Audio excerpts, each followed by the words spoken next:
മനുഷ്യ നീ ആരാണ് എന്ന് മനസ്സിലാക്കി തരുക. നീ കുരങ്ങിൽ നിന്നുണ്ടായവനല്ലടാ, നീ ഒരു പൊട്ടിത്തെറിയിൽ എവിടെയോ ഉണ്ടായ ഒരു സാധനമല്ല. You have been perfectly created by God.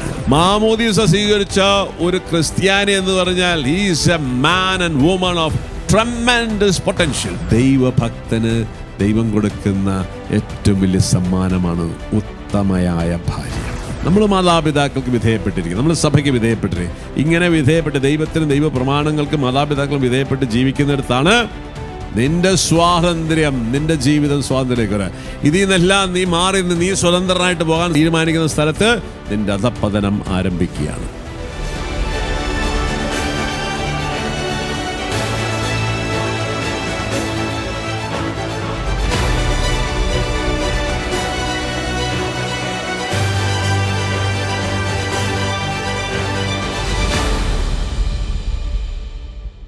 Praise the Lord, hallelujah. യേശുവിൽ ഏറ്റവും സ്നേഹം നിറഞ്ഞ ദൈവജനമേ, ദൈവമക്കളെ, നിങ്ങൾക്കെല്ലാവർക്കും ഒരിക്കൽ കൂടി സനാതന സുവിശേഷത്തിൻ്റെ അടുത്ത അധ്യായത്തിലേക്ക് ഹൃദയപൂർവ്വം സ്വാഗതം ചെയ്തു. നമുക്ക് പൗലോസ്ലീഹായുടെ ആ മനോഹരമായ ആശീർവാദത്തോടെ നമുക്ക് ഇന്നത്തെ സെഷനിലേക്ക് കടക്കാം. കാരണം ഇത് ഞാൻ വീണ്ടും വായിക്കുന്നത് വെച്ചാൽ നമുക്ക് വളരെ ക്ലാരിറ്റി ഉണ്ടാകണം. എന്താണ് ക്രൈസ്തവ ജീവിതം, എന്താണ് വിശ്വാസം, ഒരുവൻ എന്തിനെ യേശുക്രിസ്തുവിൽ വിശ്വസിക്കണം എന്നതിനെക്കുറിച്ചൊക്കെ നമുക്ക് വളരെ വ്യക്തതയുണ്ടാകണം. അപ്പോൾ ഈ ക്ലാരിറ്റി നമ്മുടെ ജീവിതത്തിൻ്റെ വിജയത്തിന് വളരെ പ്രധാനപ്പെട്ട, ലക്ഷ്യബോധം വളരെ പ്രധാനപ്പെട്ടതാണ്. അപ്പം അതുകൊണ്ട് പൗലോസ്ലീഹ നമ്മളോട് പറയാണ്, 1 കൊരിന്തോസ് 1-ാമത്തെ ലേഖനം 1-ാമത്തെ അധ്യായം 2-ാമത്തെ വചനം. കൊരിന്തോസിലുള്ള ദൈവത്തിൻ്റെ സഭയ്ക്ക് എഴുതുന്നു, യേശു ക്രിസ്തുവിൽ വിശുദ്ധരായവർക്കും വിശുദ്ധരാകാൻ വിളിക്കപ്പെട്ടവർക്കും നമ്മുടെ കർത്താവായ യേശു ക്രിസ്തുവിൻ്റെ നാമം എല്ലായിടത്തും വിളിച്ചപേക്ഷിക്കുന്ന എല്ലാവർക്കും നമ്മുടെ പിതാവായ ദൈവത്തിൽ നിന്നും കർത്താവായ യേശു ക്രിസ്തുവിൽ നിന്നും കൃപയും സമാധാനവും കാരുണ്യവും ഉണ്ടായിരിക്കട്ടെ. അപ്പോൾ പ്രിയ സഹോദരങ്ങളെ, നമ്മളുടെ വിളി വളരെ വ്യക്തമാണ്. നമ്മൾ എന്തിനാണ് ഒരുവൻ ദൈവത്തിൽ വിശ്വസിക്കുന്നത്? ആ ദൈവം ആരാണ്? യേശുവാണ്. ആ യേശുവിൽ ഞാൻ എന്തിനു വിശ്വസിക്കണം എന്ന് പറഞ്ഞു കഴിഞ്ഞാൽ, മനുഷ്യൻ അതിസ്വാഭാവികമായ കപ്പാസിറ്റിയിൽ സൃഷ്ടിക്കപ്പെട്ടവനാണ്. കാരണം അവൻ ദൈവത്തിൻ്റെ ഛായയിലും സാദൃശ്യം സൃഷ്ടിക്കപ്പെട്ട, അവൻ കുരങ്ങിൽ നിന്നുണ്ടായവനല്ല, അവനൊരു പൊട്ടിത്തെറിയിൽ നിന്നുണ്ടായവനല്ല. Bible says, the church says, man was created by God in his image and in his likeness. ദൈവത്തിൻ്റെ ഛായയിൽ സാദൃശ്യം സൃഷ്ടിക്കപ്പെട്ടവൻ with tremendous potential and capacity. അത്ര അതിസ്വാഭാവികമായ കപ്പാസിറ്റിയും പൊട്ടൻഷ്യലുള്ള ഒരു ജീവിയാണ് മനുഷ്യൻ. കാരണം ദൈവത്താൽ സൃഷ്ടിക്കപ്പെട്ടിരിക്കുന്നു. ആ സൃഷ്ടിക്കപ്പെട്ടവൻ്റെ ആ സൃഷ്ടിയുടെ ഉദ്ദേശം എന്താണ് നമ്മൾ മനസ്സിലാക്കേണ്ടത്. What is the purpose of life? നമ്മൾ പല പ്രാവശ്യം പറഞ്ഞു പോയിട്ടുണ്ടെങ്കിലും ഒന്ന് സൂചിപ്പിച്ച് പോവുകയാണ്. അവൻ ദൈവത്തെ അറിഞ്ഞ്, ദൈവത്തെ സ്നേഹിച്ച്, ദൈവത്തെ ശുശ്രൂഷിച്ച്, ദൈവ പ്രമാണങ്ങൾ പാലിച്ച്, ദൈവത്തെ ശുശ്രൂഷിച്ച് ദൈവവുമായി ഒന്ന് ചേരുവാൻ, ആ ദൈവത്തിൻ്റെ പരിപൂർണതയിൽ എത്തിച്ചേരുവാൻ അവൻ സൃഷ്ടിക്കപ്പെട്ടിരിക്കും. അവൻ സൃഷ്ടിയാണ്, പക്ഷേ അവൻ ദൈവത്വത്തോളം വളരുവാൻ, ദൈവത്തിലായിത്തീരുവാനുള്ള വലിയൊരു സാധ്യതയോടെ ദൈവം അവനെ സൃഷ്ടിക്കുകയാണ്. സോ ഇതാണ് നമ്മളെ സൃഷ്ടി എന്ന് പറയുന്നത്. അപ്പോൾ ഒരു മനുഷ്യൻ എന്ന് പറഞ്ഞാൽ നമുക്കൊന്ന് ഇമാജിൻ ചെയ്യാൻ പറ്റാത്ത ഒരു ഒരു ഒരു ഒരു ഒരു ഒരു ജീവിയാണ്. പ്രത്യേകിച്ചും എ ബാപ്റ്റൈസ്ഡ് ക്രിസ്ത്യൻ, മാമോദീസ സ്വീകരിച്ച ഒരു ക്രിസ്ത്യാനി എന്ന് പറഞ്ഞാൽ he is a man and woman of tremendous potential. അപ്പോൾ അത്ര അതിസ്വാഭാവികമായ കപ്പാസിറ്റിയും കഴിവുള്ള ഒരു വ്യക്തിയാണ് ഒരു മാമോദീസ സ്വീകരിക്കപ്പെട്ട ഒരു ക്രിസ്ത്യാനി എന്ന് പറയുന്നത്. പക്ഷേ ഇന്ന് ക്രിസ്ത്യാനിയുടെ അവസ്ഥ എന്താണ്? വളരെ പരിതാപകരമായി ഈ ലോകത്തിൻ്റെ പല സാധനങ്ങളുടെയും പുറകെ ഓടി അവൻ ഈ ദൈവികമായ ജീവനും ദൈവത്തിൻ്റെ സാധ്യതകളെല്ലാം നഷ്ടപ്പെട്ടു പോയി അധപ്പതിച്ച് കിടക്കുന്ന ഒരവസ്ഥ. എന്ന് വെച്ച് എല്ലാവരും അങ്ങനെയല്ല. ഈ പൊട്ടൻഷ്യലേക്ക് വളർന്നവരെയാണ് കത്തോലിക്ക സഭ വിശുദ്ധന്മാരെന്ന് വിളിക്കുന്നത്. അവരൊക്കെ നമ്മളെപ്പോലെ സാധാരണ മനുഷ്യരായിരുന്നു. But they have lived up to that full potential. ഈ പൊട്ടൻഷ്യലിൻ്റെ പേരാണ് വിശുദ്ധി എന്ന് നമ്മൾ പറയും. അപ്പം നമ്മൾ മനസ്സിലാക്കുന്നു, ഈ വിശുദ്ധിയിൽ പൂർണ്ണത പ്രാപിക്കുകയാണ് നമ്മുടെ ജീവിത ലക്ഷ്യം. ഓക്കെ, അപ്പം അതുകൊണ്ട് ഒരു ക്രിസ്ത്യാനിയുടെ അവൻ ചെയ്യുന്ന എല്ലാ പ്രവൃത്തികളുടെയും അവൻ്റെ എല്ലാ ആധ്യാത്മിക സാധനകളുടെയും ആത്യന്തികമായ ലക്ഷ്യം ഈ വിശുദ്ധിയിൽ പരിപൂർണരാവുക എന്നുള്ളതാണ്. എന്താണ് ഈ വിശുദ്ധിയിൽ പരിപൂർണനാകുക എന്ന് ചോദിച്ചതിന് ഉദ്ദേശം അത് നമ്മൾ അതിൻ്റെ കൂടെ ഒന്ന് പറഞ്ഞു പോകുന്നത് നല്ലതാണ്. ഇത് രണ്ടും നമ്മൾ മാറി മാറി ഉപയോഗിക്കുന്ന ടെർമിനോളജീസാണ്. വിശുദ്ധി എന്ന് പറഞ്ഞു കഴിഞ്ഞാൽ സ്നേഹത്തിൽ പൂർണ്ണത പ്രാപിക്കുക. കാരണം ദൈവം സ്നേഹമാണ്. ദൈവം സ്നേഹമായിരുന്നു എന്നല്ല, സ്നേഹിക്കുന്നു എന്നല്ല, ദൈവം സ്നേഹമാണ്. ഓക്കെ, ദൈവത്തിൽ സ്നേഹമല്ലാതെ ഒന്നുമില്ല. അപ്പോൾ നമ്മൾ ഈ ദൈവത്തോളം വളരുക, ദൈവത്തിലായിത്തീരുക, വിശുദ്ധിയുടെ പൂർണ്ണത പ്രാപിക്കുക എന്നൊക്കെ പറയുമ്പോൾ ഈ സ്നേഹപൂർണ്ണത പ്രാപിക്കുക എന്നുള്ളതാണ്. നമ്മൾ വരുന്ന ദിവസങ്ങളിലൊക്കെ ഇത് വളരെ കൃത്യമായിട്ട് നമ്മൾ പഠിക്കണം. ഓക്കെ, അപ്പോൾ അങ്ങനെ വരുന്ന മനുഷ്യൻ, സൃഷ്ടിച്ച മനുഷ്യൻ എന്ത് പറ്റി? ഇവിടെയാണ് നമ്മൾ യേശു എന്ന രക്ഷകൻ്റെ ആവശ്യം വരുന്നത്. അപ്പോൾ ഇങ്ങനെ നമ്മൾ നേരത്തെ പറഞ്ഞതുപോലെ ഈ ദൈവത്തിൻ്റെ സ്നേഹ കൂട്ടായ്മയിൽ സൃഷ്ടിക്കപ്പെട്ട ഒരു അവസ്ഥയാണ് പെർഫെക്ഷൻ. ഈ റുബിക് ക്യൂബ് പോലെ തന്നെ മാൻ വാസ് വണ്ടർഫുൾ. മനുഷ്യനെ സൃഷ്ടിച്ച ദൈവം പറഞ്ഞു, ഓ നന്നായിരിക്കുന്നു എന്നാണ് പറയുന്നത്. അവനെ സൃഷ്ടിച്ച ദൈവം പറഞ്ഞു നന്നായിരിക്കുന്നു. കാരണം അവൻ ദൈവത്തിൻ്റെ സ്നേഹ കൂട്ടായ്മയിൽ. എങ്ങനെയാണ് പറയുക? ആദ്യ മനുഷ്യൻ നല്ലവനായി സൃഷ്ടിക്കപ്പെട്ടവൻ മാത്രമായിരുന്നില്ല, അവൻ തൻ്റെ സ്രഷ്ടാവിനോട് സ്നേഹബന്ധത്തിലും തന്നോട് തന്നെയും ചുറ്റുമുള്ള ഇതര സൃഷ്ടികളോടും സമന്വയത്തിലും സ്ഥാപിക്കപ്പെട്ടവനായിരുന്നു. ഇതായിരുന്നു ആ അവസ്ഥ എന്ന് പറയുന്നത്. അവൻ തന്നോട് തന്നെയും, ഇത് കാണുമ്പോൾ നല്ലൊരു ഭംഗിയല്ലേ, ഇത് തന്നെ കാണുമ്പോൾ ഒരു ഓർഡറും ഇതൊക്കെയുണ്ട്, ആ ഓർഡറെല്ലാം ഉണ്ടായിരുന്നു. അങ്ങനെ തന്നോട് തന്നെയും മറ്റ് ജീവികളോടും സ്രഷ്ടാവിനോടും സൃഷ്ടവസ്തുക്കളോടും അവന് സമന്വയത്തിലായിരിക്കും. ഇതാണ് ആദ്യം. ഈ അവസ്ഥയ്ക്ക് പറയുന്ന പേരാണ് ഉത്ഭവ വിശുദ്ധി. ഓക്കെ, കാറ്റഗിസം നമ്മൾ കൃത്യമായി പഠിപ്പിക്കുന്നുണ്ട്. 375 ഖണ്ഡിക. അപ്പോൾ അതിങ്ങനെയാണ് പറയാ, ഉത്ഭവ വിശുദ്ധിയുടെ കൃപാവരം ദൈവിക ജീവനുള്ള ഭാഗഭാഗിത്വം തന്നെയായിരുന്നു. അപ്പോൾ ഇത് നമ്മൾ മനസ്സിലാക്കുക. ഇത് നമുക്ക് കാണിച്ചു തരാൻ വേണ്ടിയിട്ടാണ് യേശു ക്രിസ്തു ദൈവം മനുഷ്യനായി അവതരിക്കുകയാണ്. മനുഷ്യ, നീ ആരാണ് എന്ന് മനസ്സിലാക്കി തരുക. നീ കുരങ്ങളിൽ നിന്നുണ്ടായവനല്ലടാ, നീ ഒരു പൊട്ടിത്തെറിയിൽ എവിടെയോ ഉണ്ടായ ഒരു സാധനമല്ല. You have been perfectly created by God. Okay, യേശു ക്രിസ്തുവിനെ എങ്ങനെ സൃഷ്ടിച്ചുവോ അതേപോലെ തന്നെയാണ് ദൈവം ആദ്യ മനുഷ്യനെ സൃഷ്ടിച്ചത്. നമ്മൾ മനസ്സിലാക്കണം. ഇന്ന് നമ്മളെയൊക്കെ ഇന്ന് ലോകം സയൻസ് എന്നൊക്കെ പറഞ്ഞാൽ കുറേ നമ്മുടെ ബുദ്ധിയായിട്ട് എടുത്തിട്ടടിക്കുകയാണ്. നമ്മുടെ മക്കളെയൊക്കെ ഇതിനൊക്കെ മാറ്റിക്കൊണ്ടിരിക്കുകയാണ്. അതുകൊണ്ടാണ് നമ്മൾ വളരെ കൃത്യമായിട്ട് മനസ്സിലാക്കണം. And Jesus when he grow up, 30 വയസ്സായപ്പോഴത്തേക്കും ആ പെർഫെക്ഷനിലേക്ക് എത്തി നിൽക്കുക. ഇതേപോലെ പെർഫെക്ഷൻ എന്ന് പറയും. അല്ലേ? The perfect man ever lived in this planet, his name is Jesus of നാസറത്ത്. ഇതുപോലെ നമ്മൾക്ക് ഓരോരുത്തർക്കും ആയിത്തീരാനുള്ള കപ്പാസിറ്റി നമുക്കുണ്ട്. അത്ര സാധ്യതയുള്ളവനാണ് ഒരു മാമോദീസ സ്വീകരിച്ച ക്രിസ്ത്യാനി എന്ന് പറയും. അപ്പോൾ ഇതിനാണ് നമ്മൾ ഉത്ഭവ വിശുദ്ധി എന്ന് പറയുന്നത്. ഇതിൽ നിന്നും നമ്മൾ താഴത്തോട്ട് വീണതാണ് ഈ അവസ്ഥ. എല്ലാം ഡിസോർഡറായിപ്പോയി. ഇതിലൂടെ വേറൊരു അവസ്ഥ കൂടി ഉണ്ടായിരുന്നു, ഉത്ഭവ നീതി. കാറ്റഗിസം 376 ഖണ്ഡികയിൽ നമ്മൾ വായിക്കുന്നുണ്ട്. അതെന്നാ ഇങ്ങനെയാ പറയുകയാണ്, മനുഷ്യ വ്യക്തിയുടെ ആന്തരിക പൊരുത്തവും സ്ത്രീയും പുരുഷനും തമ്മിലുള്ള പൊരുത്തവും ആദിമ ദമ്പതികളും സർവ്വ സൃഷ്ടികളും തമ്മിലുള്ള പൊരുത്തവും ഉണ്ടായിരുന്ന അവസ്ഥയെ ഉത്ഭവ നീതി എന്ന് പറയുന്നു. ഓക്കെ, അപ്പോൾ ഇത് രണ്ടാമത്തെ ഒരു ഘടകമാണ്. മനുഷ്യന് ആത്മാവാണ്. ഈ ആത്മാവും ശരീരവും തമ്മിൽ ഒരു പൊരുത്തമുണ്ടായിരുന്നു. നമ്മൾ ഈശോയ്ക്ക് നമുക്ക് മാതൃക. ഞാനാണ് വഴിയും സത്യവും ജീവനൊക്കെ പറയുമ്പോൾ നമ്മുടെ മുമ്പിൽ സത്യത്തിൻ്റെ പൂർണ്ണത, ഒരു മനുഷ്യന് എന്തായിരിക്കണം എന്നുള്ളതിൻ്റെ പൂർണ്ണത യേശു നമുക്ക് ദൈവം കാണിച്ചു തരാണ്. ഇതുപോലെ ആയിത്തീരണം. This is a potential you can grow. അല്ലേ? യേശുവിനോളം വളരുക എന്ന് പറഞ്ഞു കഴിഞ്ഞാൽ പിന്നെന്താ വേണ്ടത്? അപ്പോൾ ഈ പൊട്ടൻഷ്യൽ നമ്മളിലുണ്ട്. പക്ഷേ ഈ പൊട്ടൻഷ്യൽ നമ്മൾ സൃഷ്ടിക്കപ്പെട്ട നമ്മൾ ആദ്യ പാപത്തിൻ്റെ ഫലമായി നമുക്ക് 2 ഡിസോർഡർ സംഭവിച്ചു. നമ്മുടെ ഉത്ഭവ വിശുദ്ധി നഷ്ടപ്പെട്ടു, ഉത്ഭവ നീതി നഷ്ടപ്പെട്ടു. അപ്പോൾ ഈ ഉത്ഭവ നീതി എന്ന് പറഞ്ഞാൽ എന്താണ്? ഒരിക്കൽ കൂടി പറയാം. മനുഷ്യ വ്യക്തിയുടെ ആന്തരിക പൊരുത്തവും സ്ത്രീയും പുരുഷനും തമ്മിലുള്ള പൊരുത്തവും ആദിമ ദമ്പതികളും സർവ്വ സൃഷ്ടികളും തമ്മിലുള്ള പൊരുത്തം ഉണ്ടായിരുന്ന അവസ്ഥയെ ഉത്ഭവ നീതി എന്ന് പറയും. മനുഷ്യന് ആത്മാവും ശരീരം തമ്മിലൊരു ഓർഡറിലായിരുന്നു. നമ്മൾ നേരത്തെ കഴിഞ്ഞ ക്ലാസ്സിൽ നമ്മൾ കണ്ട് തളർവാദ രോഗി, ഇല്ലേ? തളർവാദ രോഗി അവൻ മനസ്സിൽ ആത്മാവിൽ ആഗ്രഹിക്കുന്ന ശരീരം റെസ്പോണ്ട് ചെയ്യുന്നില്ല. ഇതിനെ നമ്മൾ തളർവാദം എന്ന് പറയുന്നത്. പക്ഷേ ഒരു നല്ല മനുഷ്യനായിരിക്കുന്ന വ്യക്തിക്ക് അവൻ വിചാരിക്കുന്ന പോലെ എൻ്റെ ശരീരഭാഗങ്ങൾ പ്രവർത്തിക്കുന്നുണ്ട്. അപ്പോൾ ഇതുപോലെ ഇന്ന് നമ്മൾ മനസ്സുകൊണ്ട് പറ്റും, പക്ഷെ നമ്മുടെ ആത്മാവിൽ നമ്മൾ വിചാരിക്കുന്നത് പോലെ നമ്മുടെ ശരീരവും മനസ്സും പ്രവർത്തിക്കുന്നില്ല ഇന്ന്. ഇതിനാണ് പൗലോസ്ലീഹയൊക്കെ പറയണത്, ഞാൻ ഇച്ഛിക്കുന്ന നന്മ എനിക്ക് ചെയ്യാൻ സാധിക്കുന്നില്ല, പ്രത്യുത ഇച്ഛിക്കാത്ത തിന്മ ചെയ്തു പോകുന്നു. ദുർഭകനായ മനുഷ്യൻ. ഈ അവസ്ഥ അതെന്താണ് കാരണം? എൻ്റെ പാപം, എന്നിലെ പാപമാണ് ഈ പാപ അവസ്ഥ കാരണം. അതാണ് ആ പാപ അവസ്ഥ എന്ന് പറയുന്നത്.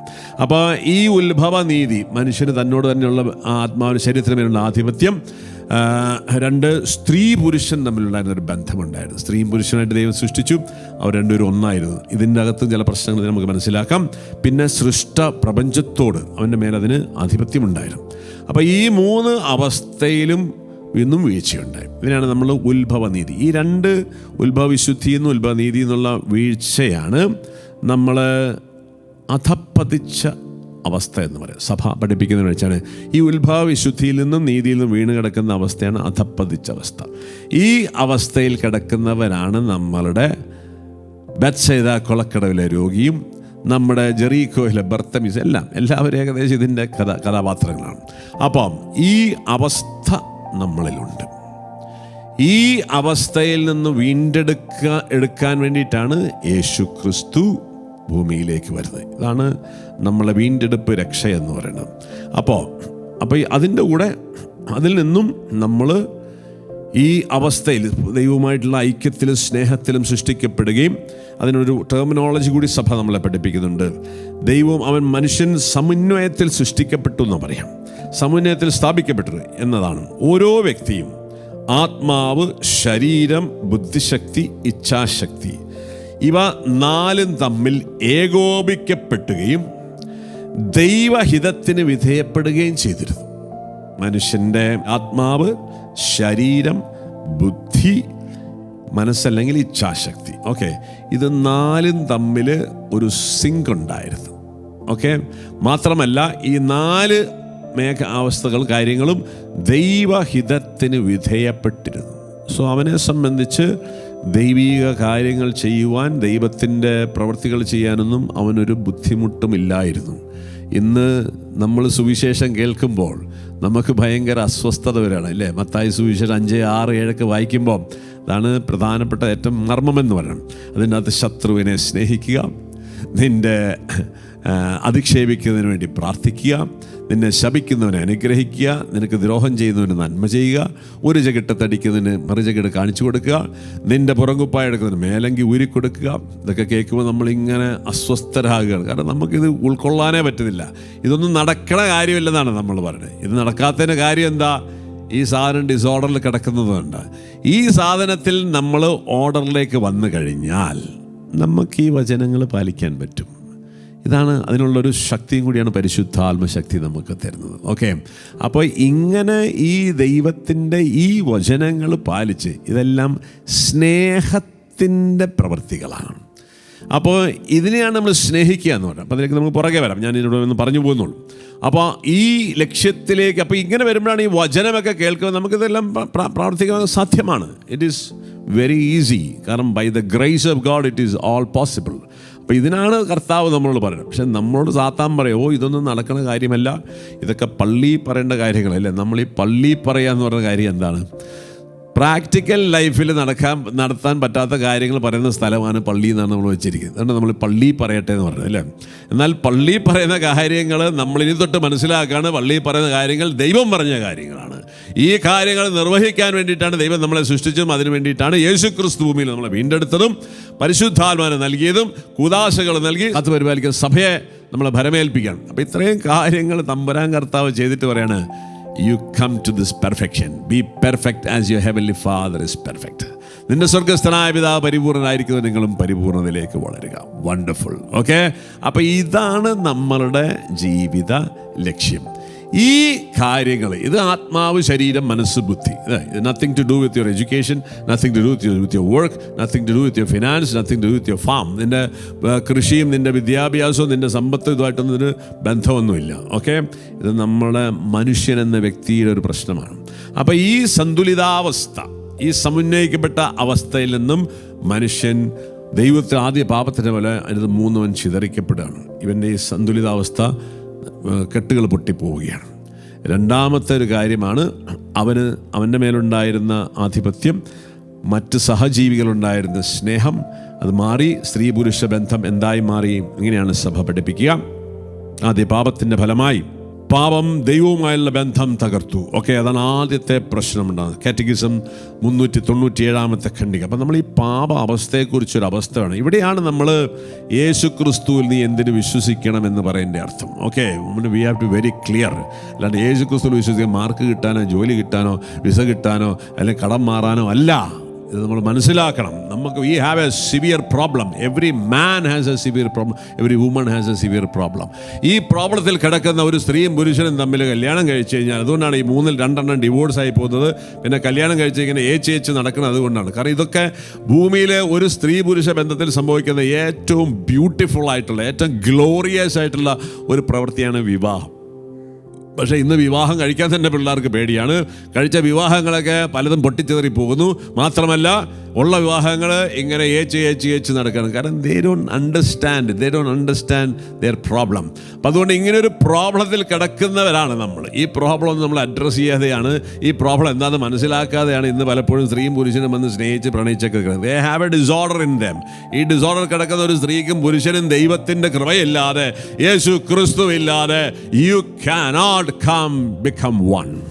ഓക്കെ, ആ ഒരുമയിൽ, ആ ജോയ്, ആ ബ്യൂട്ടി, ആ സ്വർഗീയ സൗഭാഗ്യം ഇല്ലേ. Every marriage is a celebration of life എന്ന് പറയാം. It has to be celebrated. Marriage has to be celebrated.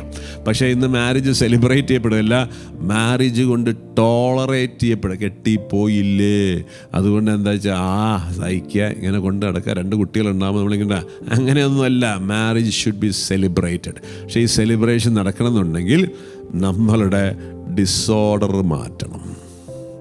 ഈ ഓർഡറിൽ കിടക്കുന്ന ഒരുത്തൻ ഇതേപോലെ ഡിസോർഡറായ ഒരു വ്യക്തിയായിട്ട് കൂടിച്ചേർന്ന എപ്പോഴും പ്രോബ്ലം ഉണ്ടാവുള്ളൂ. അതുകൊണ്ട് നമ്മൾ ഈ അവസ്ഥയിലേക്ക് എത്തണം.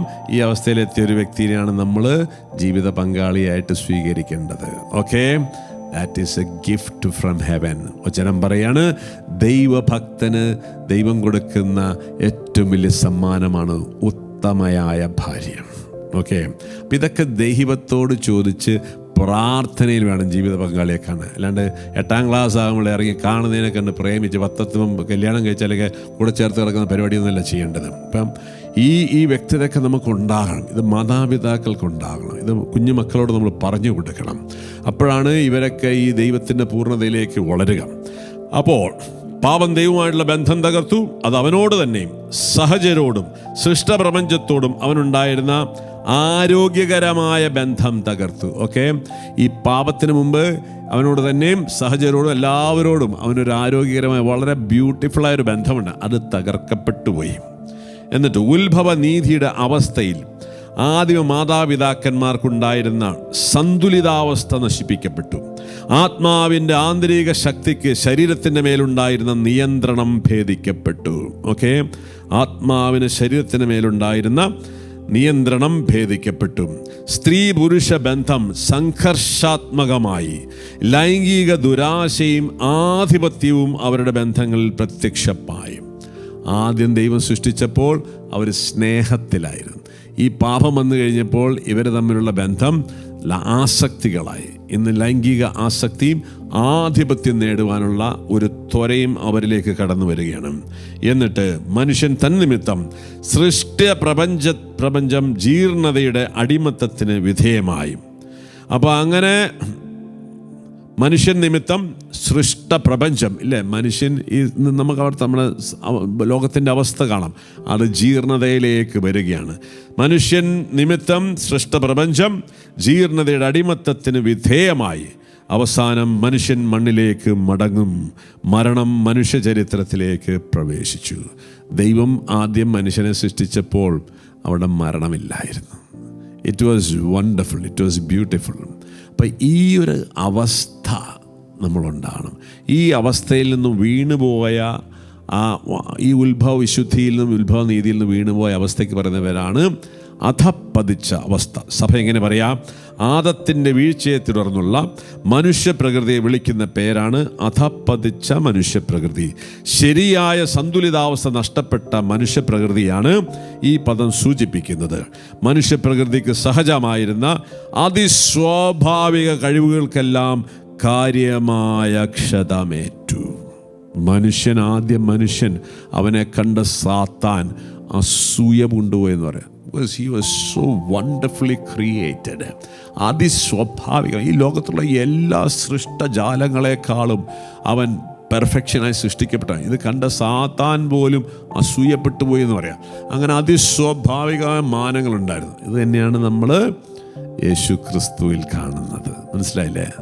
നമ്മുടെ ഇമേജാണ്. നമ്മൾ അവനെപ്പോലെ ആകാൻ കപ്പാസിറ്റി ഉള്ളവരാണ്. ആ കപ്പാസിറ്റി ഉള്ള ക്രിസ്ത്യാനിയാണ് ഈ മാമോദീസ സ്വീകരിച്ച് കുർബാന സ്വീകരിച്ച് ഇങ്ങനെ ഇഴഞ്ഞ് നടക്കുകയാണ്. ജീവിതത്തിൽ പാപത്തിൻ്റെ ഫലം പേറി, ജീവിത വ്യഗ്രത, തമ്മിൽ തല്ല്, മറ്റ് സംഘർഷങ്ങൾ, ആ പ്രശ്നങ്ങൾ, ഈ പ്രശ്നങ്ങൾ, പ്രകൃതി ദുരിതങ്ങളെല്ലാം പേറി ഇങ്ങനെ ബെത്സൈദ കൊളക്കടവിൽ ഇങ്ങനെ ഇഴഞ്ഞ് 28 വർഷം ഇഴഞ്ഞ് നടന്ന ഒരുത്തനെ പോലെ ഇന്ന് നമ്മളെല്ലാം നടക്കുന്നത് അങ്ങനെയാണ്.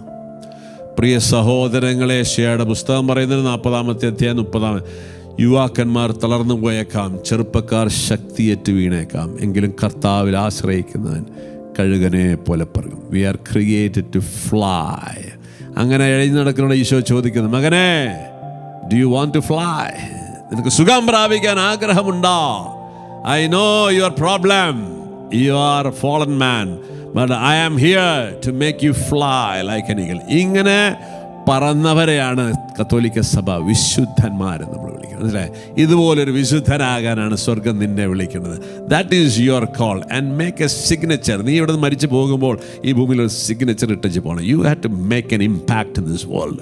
This is what is Christianity. അതുകൊണ്ട് കർത്താവ്, നീ ലോകത്തിൻ്റെ വെളിച്ചമാണ്, നീ ഭൂമിയുടെ ഉപ്പാകം വിളിക്കപ്പെട്ടവനാണ്. You have a man and woman of tremendous potential. അപ്പോൾ ഈ പൊട്ടൻഷ്യലിലേക്ക് നമ്മളെ വളർത്താൻ വേണ്ടിയിട്ടാണ് നിനക്ക് യേശു ക്രിസ്തുവിൽ വിശ്വസിക്കേണ്ടത്. അങ്ങനെ നീ വളരുമ്പോൾ സ്വാഭാവികമായിട്ട് ഈ ലോകത്ത് കുറേ നന്മകളുണ്ടാവും, ഈ ലോകത്ത് കുറേ അനുഗ്രഹങ്ങളുണ്ടാവും. അനുഗ്രഹം ഉണ്ടാകാൻ വേണ്ടിയിട്ടല്ല നമ്മൾ സൃഷ്ടിക്കപ്പെട്ടത്. ഓക്കെ, അപ്പോൾ അങ്ങനെ അതിസ്വാഭാവികമായ ഒരു കപ്പാസിറ്റിയിലേക്ക് സൃഷ്ടിക്കപ്പെട്ടവനാണ് മനുഷ്യൻ. ഈ അതിസ്വാഭാവികതയ്ക്കെല്ലാമാണ് നമുക്ക് ആദ്യ പാപത്തിൻ്റെ ഫലമായി ക്ഷതമേൽപ്പിക്കപ്പെടുകയാണ്. അതാണ് ആത്മാവിനേൽക്കുന്ന ക്ഷതമെന്ന് പറയുന്നത്. അപ്പോൾ ഈ അവസ്ഥയിൽ നിന്ന് മനുഷ്യനെ വീണ്ടെടുത്ത് ദൈവം ആദ്യം സൃഷ്ടിച്ച, നമ്മൾ ഏദൻ തോട്ടത്തിലായിരുന്ന ആ ആദ്യ അവസ്ഥയിലേക്ക് അതിനെ പുനഃസ്ഥാപിക്കുന്നതിൻ്റെ പേരാണ് രക്ഷ എന്നതുകൊണ്ട് നമ്മൾ മനസ്സിലാക്കുന്നത്. അവിടെ രക്ഷ പൂർണ്ണമായിട്ടില്ല കേട്ടോ. നമ്മൾ രക്ഷിക്കപ്പെട്ടു എന്ന് പറയുമ്പോൾ ഈ അവസ്ഥയിൽ ആയതുകൊണ്ട് മാത്രം നമ്മൾ രക്ഷ പ്രാപിക്കുന്നില്ല. ഇവിടുന്ന് നമ്മൾ, അതൊരു മനോഹരമായൊരവസ്ഥയാണ് ദൈവം മനുഷ്യനെ സൃഷ്ടിച്ചത് ദൈവമായിട്ടുള്ള ഐക്യത്തിൽ. അവിടെ നിന്ന് നമ്മൾ ദൈവത്തിൻ്റെ വചനം അനുസരിച്ച് ജീവിച്ച് സഹജീവികളെ സ്നേഹിച്ച് നമ്മൾ ആ ദൈവത്വത്തിൻ്റെ പൂർണ്ണതയിലേക്ക് നമ്മൾ വളരണം. ഈ സ്നേഹപൂർണ്ണതയിലെത്തുമ്പോഴാണ് നമ്മൾ രക്ഷ പ്രാപിക്കുന്നത്. Okay, there is a long way to go. അപ്പോൾ ഇവിടെയാണ് നമ്മൾ പാപത്തിൻ്റെ നമ്മുടെ ഒരു അവസ്ഥയെക്കുറിച്ച് നമ്മൾ മനസ്സിലാക്കണം. എന്തിനാണ് നമ്മൾ യേശുവിനെ പ്രഘോഷിക്കുന്നു? എന്തിനാണ് ഒരുവൻ യേശു ക്രിസ്തുവിൽ വിശ്വസിക്കേണ്ടത്? അത് വെറുതെ നമ്മുടെ പരീക്ഷ മാസാനും കാര്യം നടക്കാൻ വേണ്ടിയിട്ടല്ല. ഇനിയെങ്കിലും നമ്മുടെ പിള്ളേരെയൊക്കെ നമ്മൾ പറഞ്ഞ് മനസ്സിലാക്കണം. നമുക്ക് ഈ കാറ്റഗിസം നമ്മളൊക്കെ കുറച്ചുകൂടി ഗൗരവത്തോടുകൂടി നമ്മുടെ സഭയിൽ നമ്മൾ മറ്റ് സമൂഹത്തിലൊക്കെ പഠിപ്പിക്കണം. ഇനിയിപ്പോൾ നമ്മുടെ ധ്യാന മന്ദിരങ്ങളൊക്കെ പതുക്കെ നമ്മൾ ഈ കാര്യങ്ങളൊക്കെ പറഞ്ഞു തുടങ്ങണം. അല്ലാതെ ഇനിയും വെറുതെ ഇങ്ങോട്ട് പോര് നിൻ്റെ എല്ലാ പ്രശ്നങ്ങളും പരിഹരിക്കുക എന്ന് പറഞ്ഞാൽ ആ തവിടും പിണ്ണാക്കും കൊടുക്കുന്ന ഒരു സംവിധാനം നമ്മൾ നിർത്തണം. We need to give solid food, we need to bring them up. എല്ലാവർക്കും അതിന് വലിയ താല്പര്യമൊന്നും ഉണ്ടാവില്ല, പക്ഷേ താല്പര്യമുള്ളവരെ വളർത്തണം. അവരുടെ ജീവിതം കണ്ടിട്ട് മറ്റുള്ളവർ അതിലേക്ക് വന്നുകൊള്ളും, ആകർഷകരായിക്കൊള്ളും. അപ്പം അതുകൊണ്ട് നമ്മൾ ഈ ഒരു അവസ്ഥയെക്കുറിച്ച് നമ്മൾ മനസ്സിലാക്കണം. ഈ അവസ്ഥ, ആദത്തിൻ്റെ പാപത്തിൻ്റെ വീഴ്ചയെ തുടർന്നുള്ള മനുഷ്യപ്രകൃതിയെ വിളിക്കുന്ന പേരാണ് അധപ്പതിച്ച മനുഷ്യപ്രകൃതി. അപ്പോൾ ഇവിടെ 2-3 പ്രശ്നങ്ങൾ ഇതിൻ്റെ അകത്തുണ്ടായിട്ടുണ്ട്. അപ്പോൾ ഈ പാപം എന്താണെന്ന് നമ്മളൊന്ന് മനസ്സിലാക്കണം. അപ്പോൾ ഈ അവസ്ഥയെക്കുറിച്ച് നമ്മൾ മനസ്സിലാക്കുകയാണ്. മാമോദീസ. അപ്പം മാമോദീസയിൽ എന്താ സംഭവിക്കുന്നത്? ഈ മാമോദീസയിലൂടെ ഉത്ഭവപാപം നിരാകരിക്കപ്പെട്ടെങ്കിലും പാപത്തിലേക്കുള്ള ചായ്വ് അതിശക്തമായി നിലനിൽക്കുന്നു. അപ്പോൾ ഇതൊരു, നമ്മളിപ്പോൾ മാമോദീസ സ്വീകരിച്ച് കഴിഞ്ഞെന്ന് വെച്ചിട്ട് ഇതിൽ നിന്ന് എല്ലാത്തിനും മോചനം നമ്മൾക്ക് കിട്ടുന്നില്ല. നമ്മൾ ഈ അവസ്ഥയിൽ നിന്ന് നിരാകരിക്കപ്പെടുന്നുണ്ടെങ്കിലും നമുക്ക് ഈ പാപത്തിലേക്ക് പോകാനുള്ളൊരു വലിയ ചായ്വ്, അതിനെയാണ് ആ മുറിവെന്ന് പറയുന്നത്. ആ ചായ്വ് നമ്മൾ നിലനിൽപ്പുണ്ട്. ഈ ഇതിനെയാണ് കോൺക്യുപ്പസൻസ് എന്നൊക്കെ പറയാം, പാപ ആസക്തി എന്ന് പറയും. ഈ ആസക്തി നമ്മളിൽ അതിൻ്റെ ഒരു ക്ഷതമായിട്ട് കിടപ്പുണ്ട്. ഇതിനോട് നമ്മൾ യുദ്ധം ചെയ്യണം. ഇതിനോട് നമ്മൾ ഏറ്റുമുട്ടണം. മത്തായി സുവിശേഷം പറയുന്നുണ്ട്, ദൈവരാജ്യം ബലപ്രയോഗത്തിന് വിധേയപ്പെട്ടിരുന്നു, ബലവാന്മാരത് കീഴടക്കുക. അവിടെ ഒരു ആധ്യാത്മിക സമരമുണ്ട്, ആധ്യാത്മിക യുദ്ധമുണ്ട്. ഈ യുദ്ധം നമ്മൾ ചെയ്ത് തന്നെ നമ്മൾ ഇത് നേടിയെടുക്കണം. ഓക്കെ, അപ്പം നമ്മൾ വിചാരിക്കും ദൈവം എന്തിനാണ് നമ്മളെ യുദ്ധം ചെയ്യാനായിട്ട് വിട്ടിരിക്കുന്നത്? ഇസ്രായേൽ ജനം ഈജിപ്തിൽ നിന്ന് പുറത്തിലേക്ക് ഇറങ്ങി വന്നപ്പോൾ അവർക്ക് കാനാൻ ദേശം കൊടുക്കുമ്പോൾ ഇവർ പല രാജ്യങ്ങളെയും കീഴ്പ്പെടുത്തി മുമ്പോട്ട് വന്ന് കാനാൻ ദേശം ഉറ്റു നോക്കുന്നുണ്ട്. 12 പേര് പോയി കാനാൻ ദേശം നോക്കുകയാണ്. നോക്കിയിട്ട് വന്നിട്ട് അവർ പറയുകയാണ്, അയ്യോ ഇത് ദൈവം നമ്മളെ പറ്റിച്ചതാണ്, അവിടുത്തെ മനുഷ്യർ ഭയങ്കര അതികായകന്മാരാണ്, രാക്ഷസന്മാരാണ്, അവരുടെ വാളിൽ നമ്മൾ ഇരയായി പോകുന്നൊക്കെ പറഞ്ഞ് ഇവരിങ്ങനെ പേടിച്ച് 10 പേര് തിരിച്ചു വരികയാണ്. അപ്പോൾ ജോഷുവയും കാലബും പറയുന്നുണ്ട്, നോ, നമുക്ക് ഇവരെ കീഴ്പ്പെടുത്താൻ സാധിക്കും, കാരണം ദൈവം നമ്മുടെ കൂടെയുണ്ട്. പക്ഷേ അത് വെറുതെ ഇങ്ങനെ കിട്ടുകയല്ല, നമ്മൾ യുദ്ധം ചെയ്ത് നേടിയെടുക്കും. ഇതുപോലൊരു യുദ്ധം നമുക്ക് നമ്മളോട് തന്നെ ചെയ്യണം. നമ്മുടെ പാപകരമായ അവസ്ഥയോട്, ഈ പാപത്തിലേക്ക് ചാഞ്ഞു കിടക്കുന്ന അവസ്ഥയോട്, ഈ ഉത്ഭവനീതി ഉത്ഭവവിശുദ്ധി നഷ്ടപ്പെട്ട ഈ അവസ്ഥയോട് നമ്മൾ ആ മുറിവിനോട് നമ്മൾ യുദ്ധം ചെയ്യണം. ഓക്കെ, ഇറ്റ് ഈസ് നോട്ട് വെറുതെ ഇങ്ങനെ എന്തെങ്കിലും ചെയ്താൽ നടക്കത്തില്ല. അപ്പം അതിനാണ് നമുക്ക് കൂദാശകൾ, നമുക്ക് വചനം, ധ്യാനം, ഇതെല്ലാം നമുക്ക് ആക്ച്വലി നടക്കേണ്ടത് ഈ മേഖല നമ്മൾ സ്ട്രെങ്തൻ ചെയ്യാൻ വേണ്ടിയിട്ടാണ്. അപ്പം അത് നമ്മൾ മനസ്സിലാക്കുന്നു. ഇനി നമ്മൾ പാപത്തെക്കുറിച്ചുള്ള ഒരു കാര്യം കൂടി നമ്മൾ മനസ്സിലാക്കണം. നമ്മളിപ്പോഴും ഇങ്ങനെ ഈ 10 കൽപ്പന വെച്ചിട്ടുള്ള ഒരു പാപത്തെക്കുറിച്ച് തന്നെ ഇപ്പോഴും നമ്മൾ സംസാരിച്ചുകൊണ്ടിരിക്കുക. അതല്ല, അതിൻ്റെ അപ്പുറത്തേക്കൊക്കെ പാപകരമായ ഒരു അവസ്ഥ നമ്മളിൽ കിടപ്പുണ്ട്. ഓക്കെ, അതെങ്ങനെയാണ് നമ്മൾ പറയാം? മനുഷ്യൻ്റെ ആദ്യ പാപം എന്താണ്? ഈ ഉത്ഭവ പാപം എന്ന് നമ്മൾ കൃത്യമായിട്ട് മനസ്സിലാക്കണം.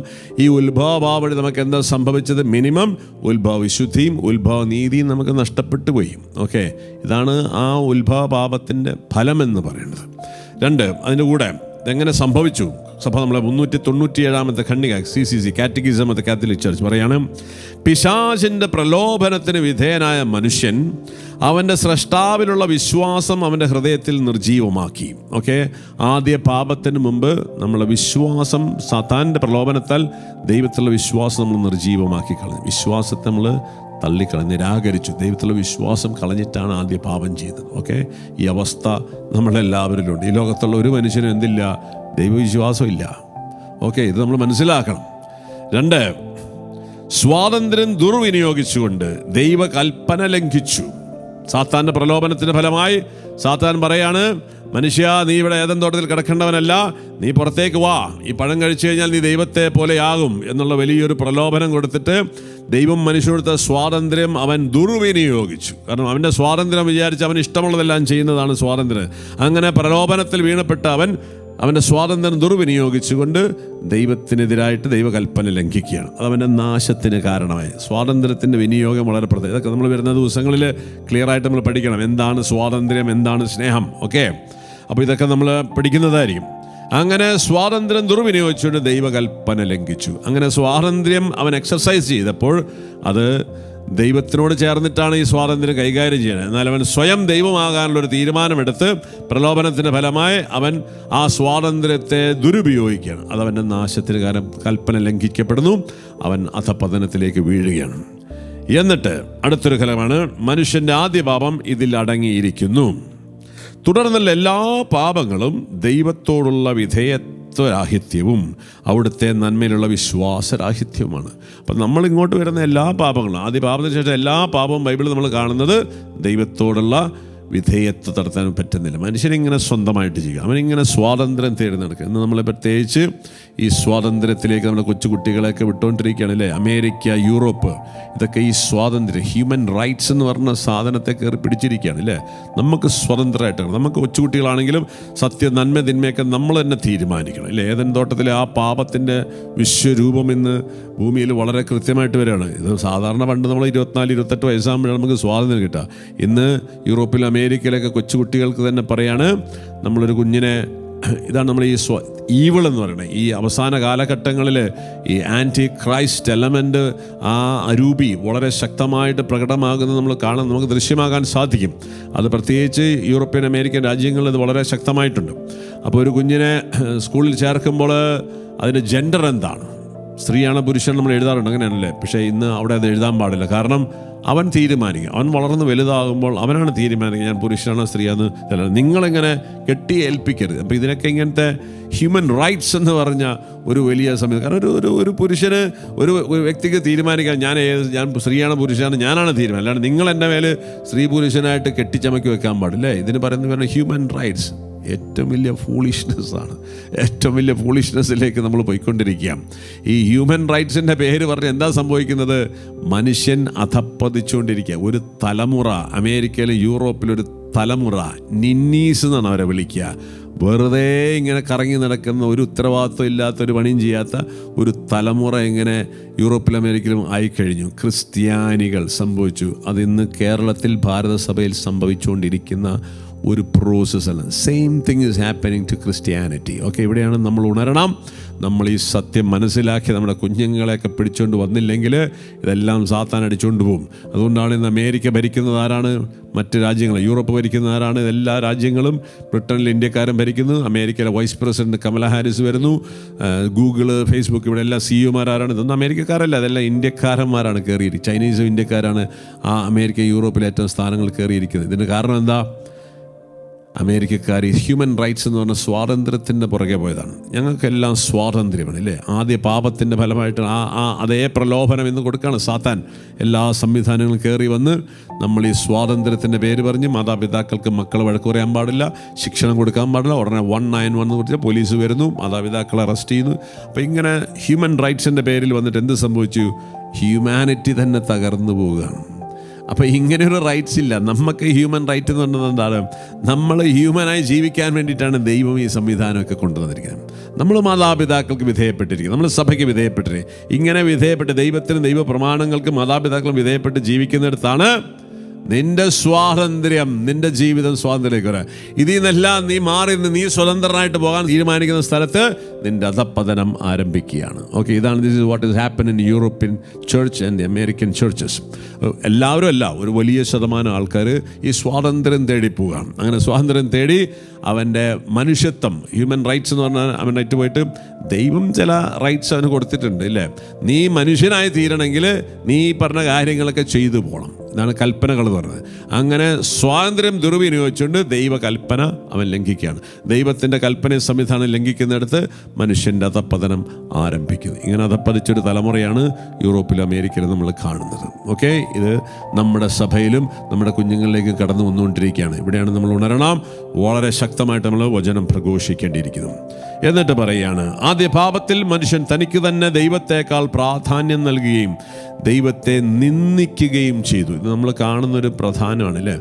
ദൈവത്തെ ആർക്കും വേണ്ട, ദൈവത്തെ നിന്ദിച്ചുകൊണ്ട് പോലും മനുഷ്യൻ സ്വയം സ്നേഹിക്കുകയാണ്. ഈ സ്വയം സ്നേഹം, തനക്ക് തന്നെ എല്ലാത്തിനേക്കാൾ പ്രാധാന്യം കൊടുക്കുന്ന അവസ്ഥ, ഇതാണ് ഈ പാപ അവസ്ഥ. എന്നീ ധ്യാനം കൂടിയിട്ടും ഈ നോയമ്പ് നോക്കുന്ന എല്ലാം എന്തിനു വേണ്ടിയിട്ടാണ്? എൻ്റെ കാര്യങ്ങൾ നടക്കാൻ വേണ്ടി, എൻ്റെ സുഖങ്ങൾ നഷ്ടപ്പെട്ട തിരിച്ചു കിട്ടാൻ വേണ്ടി, എൻ്റെ സൗകര്യങ്ങൾ കൂട്ടാൻ വേണ്ടി. എന്നിട്ട് നീ യേശുക്രിസ്തുവിൻ്റെ പുറകെ നടക്കുക. യേശുക്രിസ്തു വന്നത് എന്താ? ഈ സ്വയം സ്നേഹത്തിൽ നിന്ന് വിമോചിപ്പിക്കാൻ. പക്ഷെ നീ സ്വയം സ്നേഹത്തിൽ മാറാൻ നിനക്ക് താല്പര്യമില്ല.